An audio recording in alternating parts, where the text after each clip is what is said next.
Well, does it ever happen to you that you're lying in bed, staring at the ceiling, and your brain decides that this is really the perfect time to replay that awkward conversation that you had 3 years ago? Or maybe to remind you of that email that you forgot to send.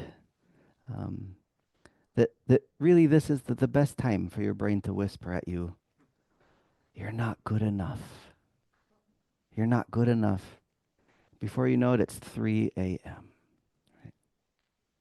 The mind is kind of like that one friend who's always stirring up drama, constantly overanalyzing, overthinking, worrying, doubting, freaking us out.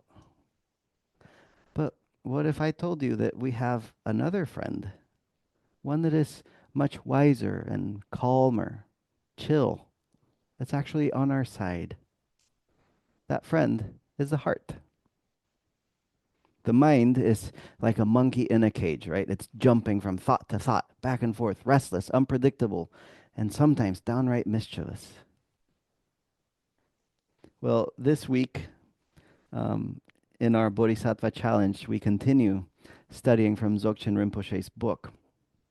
Um, and as he puts it quite bluntly, he says, mind is the thief that comes to steal your peace. Mind is the thief that comes to steal your peace. Those are his words. Now, we've been talking a lot and reflecting on the way in which language is really a means, right? Sometimes we tend to fixate on the word and kind of make it a thing and reify it. And so, as we think and reflect today on this comparison between mind and heart, I invite you to keep an open mind, for lack of a better word, and not fixate so much on the heart and the mind. Sometimes we think heart is right here and mind is right here, right? But keep an open awareness about this. Think, think about your average day. You wake up, you check your phone, you read some bad news, you compare yourself to someone on Instagram, you remember that thing your coworker said that annoyed you, and your mind has already stressed you out before you've even had your first cup of coffee. Meanwhile, the heart, the part of you that is steady, wise, and at peace, is just sitting there, waiting patiently, like an old friend who has the best advice but who never interrupts, just waiting for you. But the mind, oh, the mind loves the spotlight, right? It whispers, you're not doing enough. You need to prove yourself. What if something goes wrong? What if everything goes wrong? What if? What if? And what do? We listen. We listen, we believe it, we let it lead us. Well, what if we didn't? About 10 years ago, I think it was about 10 years ago, Emily, my partner, and I, we just fell in love with Cosmos, this Neil deGrasse Tyson and Andrew Yan reboot of the original Carl Sagan groundbreaking TV series, which is still my favorite, but the new one is really awesome. We had been waiting for the right moment to introduce our daughters to Cosmos. And a couple of weeks ago, we finally did. And watching Cosmos with the girls has been an absolute joy. Not just because of the stunning visuals or the mind blowing facts, but mostly because it sparked so many amazing discussions about color waves and light and planets and galaxies and time. But also because we've talked about scientists and visionaries and philosophers and theologians who went against the grain, who trusted something deeper than fear, who followed their hearts despite immense opposition. Take Giordano Bruno, for example. You may have heard of him, or maybe you haven't. Giordano Bruno was a 16th century philosopher. He was a Dominican friar and a visionary who saw something that no one else did. At a time when the accepted belief was that the earth was the center of the universe, Giordano Bruno imagined something far greater, an infinite cosmos filled with countless worlds, each possibly teeming with life. His heart knew this truth. He saw the vastness, the beauty, the limitless nature of existence. But the world around him told him that he was wrong. Not only that he was wrong, but that he was dangerously wrong. The institutions of his time clung to rigid doctrines, fearing what would happen if they loosened their grip. Does this sound familiar? They were led by the tricky mind, the mind that craves control, that resists change, that clings to certainty, even at the cost of truth. Now, Giordano Bruno could have played it safe. He could have conformed. But he didn't. He trusted what he knew in his heart, even when it meant suffering. And he did suffer. He was arrested, imprisoned, accused of heresy, and ultimately he was burned at the stake by the Catholic Church because he never recanted his vision of an infinite cosmos. Now, today, in the year 2025, or in the big 25, like my daughters like to say, today we know he was right about so much. The universe is vast, beyond comprehension. It's expanding. It continues to expand. We can't even begin to fathom. The stars are distant suns. And this idea that the earth is the sole center of everything is long gone. Nobody in their right mind thinks that anymore, right? The Catholic Church never officially apologized for his execution, but in 2000, 400 years later, they expressed profound regret for what they called a sad episode. It only took 4 centuries for the world to say, maybe he had a point.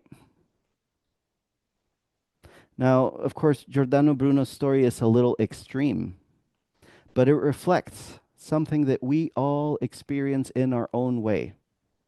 Our minds can be just as rigid and fearful as the institutions that condemned him.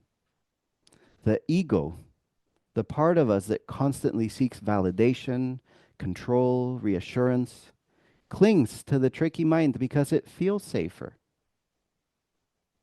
Rinpoche, in his book, describes the ego this way. He says, mind always needs to promote the comfort zone of the ego.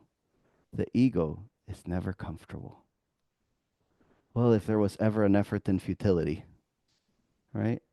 Mind is always trying to make the ego comfortable, but the ego will never be comfortable. How exhausting.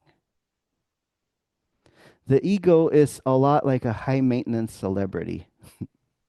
It needs validation, attention, and reassurance at all times. It worries about what people think, about what it has and what it lacks. It loves power, titles, status, likes, and shares. And let's be honest, our culture feeds the ego constantly. We do it ourselves. Everything is about being the best. Even sometimes in our practice, we want to be the best meditator, right? We want to sit the longest without fidgeting. We want to, kill it. Mm. Everything is about being the best, about winning, about standing out. There's, of course, self-help books and products and advertisements and all kinds of things that tell us you're not enough. But if you buy this, or if you achieve that, or if you get the latest whatever, or if you look like this, maybe you'll get better. But the heart already knows that we are enough. The heart already knows. It doesn't need applause. It's like Rinpoche says, you are who you are, and praise or blame won't change that. I love that. I want to repeat that. These are Rinpoche's words. You are who you are, And praise or blame won't change that. There's nothing you can do to change that. That's the freedom of following the heart. No more proving, no more competing, no more exhausting mental battles. So, how do we stop following the tricky mind and start following the heart? The answer, like most things, is simple, but it's not easy. We must rest the mind. We must rest the mind. Now, I want to pause here for a moment because it may seem quite dualistic, like a very binary thing. You're either following the heart or you're following the mind. The mind is bad and the heart is good. That's not what we're saying, right? Listen to what Rinpoche says. If you want to stop following the tricky mind and start following the heart, you must rest the mind. What this means is that we can't follow the heart without the mind. We need the mind, but we need to rest it. And once we allow our mind to rest, then we can follow the heart. So the path to the heart is a restful mind. We do this in meditation as we have this morning, not by forcing the mind to be quiet, but by letting it settle.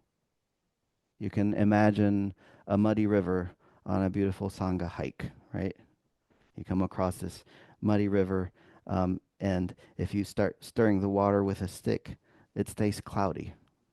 But if you leave it alone and you let the dirt settle, pretty soon the water becomes clear.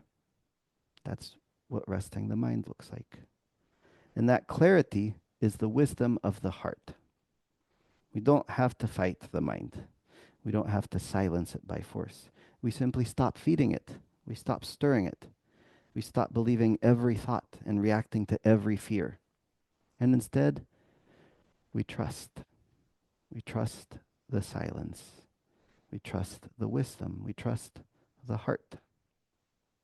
And as Rinpoche writes, if you trust your mind, you have a bad friend that won't take you anywhere. But if you trust your heart, you will find enlightenment. But let's be real. Let's be real, because I know and you know that this is a lot easier said than done, right? It's a lot easier said than done. And I don't pretend to sit up here and make it sound like it's easy, because it's not. Many of us, many of you, are carrying enormous burdens. Some in our own Sangha are facing serious health challenges. Some are struggling with family conflict or loss. Some are dealing with financial uncertainty or unemployment. All of these are real concerns, real problems. Our communities, locally and at large, are facing so much uncertainty, oppression, and strife. And in times of crisis, the mind gets even louder. The mind gets even louder in times of crisis. It shouts warnings, demands solutions. It fuels our anxiety. This is the fight or flight response. This is what the mind does. This is normal. And the truth is that sometimes we do need to listen to our mind. The mind has its place. It helps us to navigate the world, to discern danger from safety, to help us make decisions and solve problems. But the mind alone cannot bring peace. The mind alone cannot give us the strength to keep going. That comes from the heart. So, when life feels overwhelming, when, as life feels overwhelming, and your mind is pulling you in 1,000 different directions, I invite you to take a moment, even just a breath. We always have time for even just a breath, to rest. Not to fix everything, but to open space for something deeper. Because the heart doesn't shout, it doesn't argue, it doesn't demand. But if we listen, even in the hardest moments, it will always guide us home. May all beings benefit.